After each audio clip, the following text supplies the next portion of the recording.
And in this moment, I swear, we are infinite.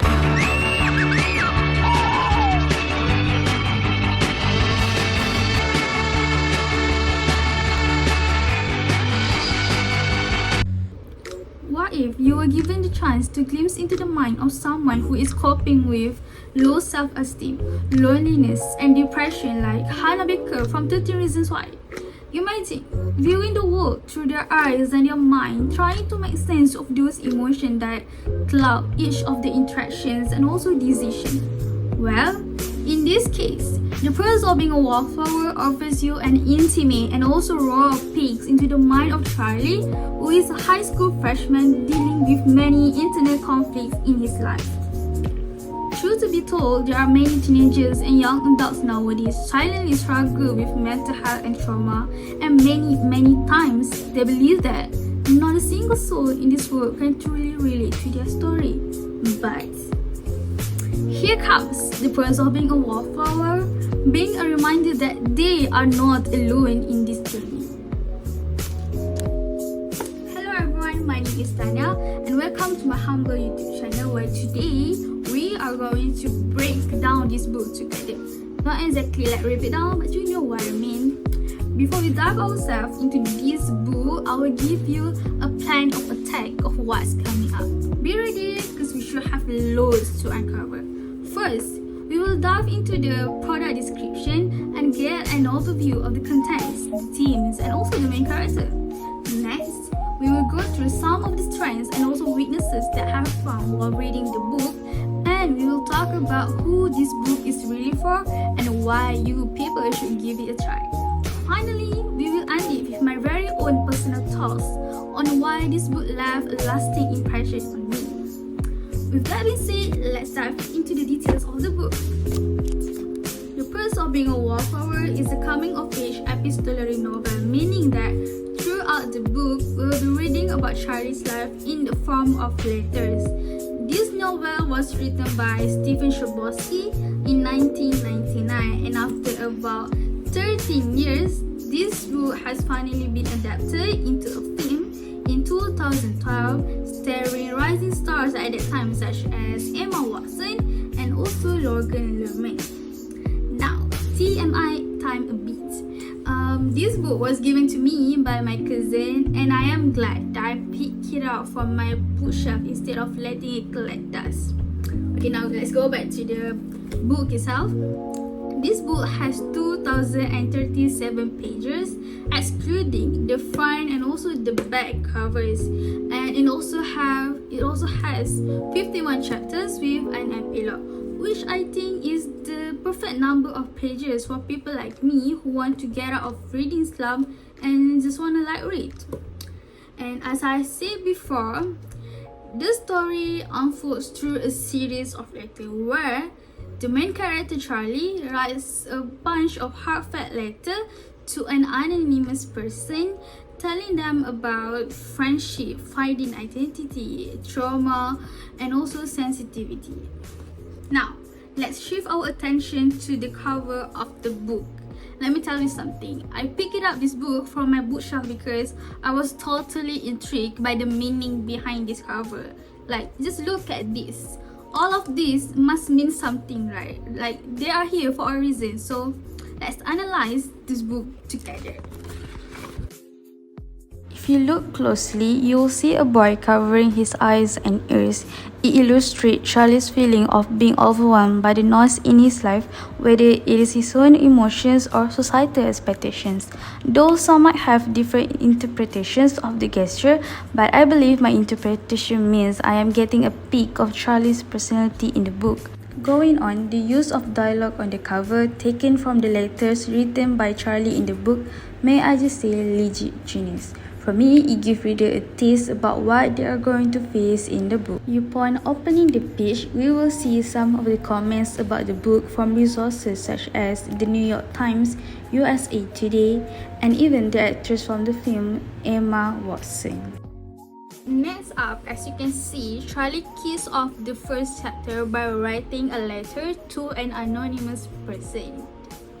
What's interesting is that the writer sticks with the format all the way through the book, giving us a full view of Charlie's privacy. Dare I say, it is like having a front row seat in his inner world.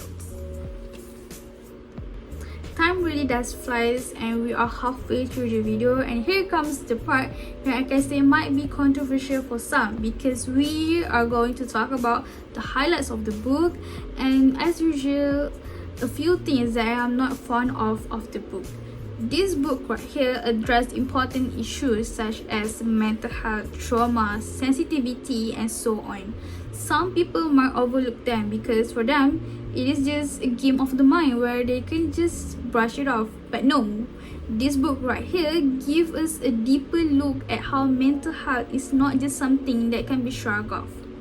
Next, I love how the writer not just create the character, throw them in the storyline and call it a day, but instead he creates a diverse cast of characters that is well developed and grow along with the storyline.